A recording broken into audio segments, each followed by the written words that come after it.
François Hollande revendique le choix de la ténacité, de la constance face aux pressions pour changer de cap. La posture du barreur ferme, partant houleux, est somme toute assez banale. Elle peut même se révéler payante à terme. Le plongeon d'une popularité en début de mandat, on le sait, n'est pas forcément fatal.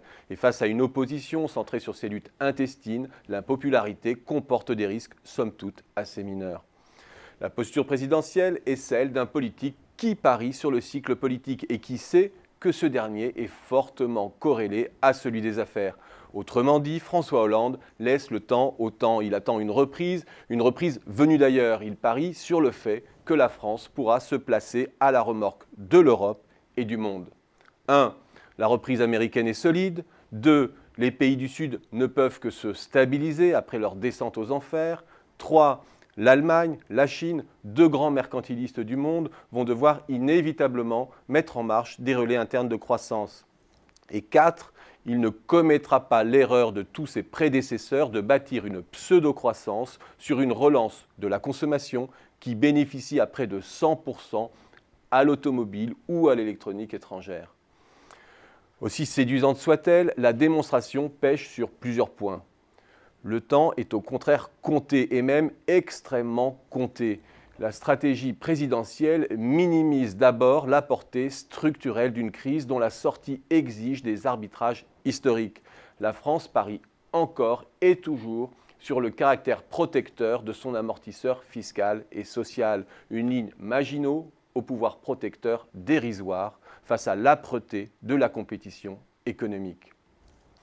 L'attentisme peut être fatal alors que d'autres pays sont engagés dans de grandes manœuvres bien plus volontaristes. Des grandes manœuvres qui invalident le raisonnement présidentiel. François Hollande attend une vague que d'autres pays sont en train d'aller chercher à force de concurrence sociale, fiscale et monétaire. En Europe, cette concurrence est engagée férocement par le chancelier de l'échiquier britannique, George Osborne, par les pays du Nord aussi, qui abaissent actuellement la fiscalité de leurs entreprises, par le Sud enfin, dont les coûts s'effondrent.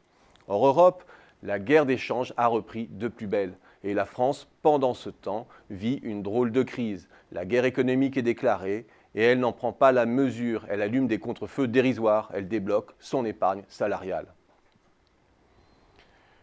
Pour l'heure, rien ne prouve que l'économie mondiale soit extraite d'une crise par palier. La fuite en avant dans la liquidité des États-Unis ou du Japon ne règle rien au problème de surcapacité mondiale. Chacun pour l'heure tente d'exporter ses problèmes. Paradoxalement, les taux zéro font perdurer les tendances déflationnistes. Les surcapacités demeurent, la guerre d'échange est exacerbée, les industriels compriment de plus belle leurs marges. Rien n'accrédite donc pour l'instant une reprise à horizon rapproché, ni en 2013 ni en 2014. Le leadership rigoriste allemand sur l'Europe est sur le point de faire capoter la reprise mondiale. L'Allemagne va inévitablement en faire les frais, mais elle n'infléchira pas pour autant sa stratégie. Elle ne sera ni une locomotive européenne, ni le consommateur en dernier ressort de puissances en surcapacité structurelle que sont la Chine, le Japon ou les États-Unis.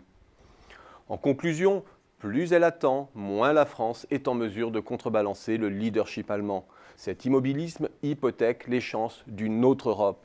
En faisant le dos rond, la France ne fait que différer les enjeux essentiels que sont ceux de la transformation de son État, conçu pour relever les défis économiques du siècle passé, que sont ceux aussi d'une relance de son investissement. Autrement dit, la France ne saisira pas les opportunités de la croissance mondiale sans s'en donner les moyens.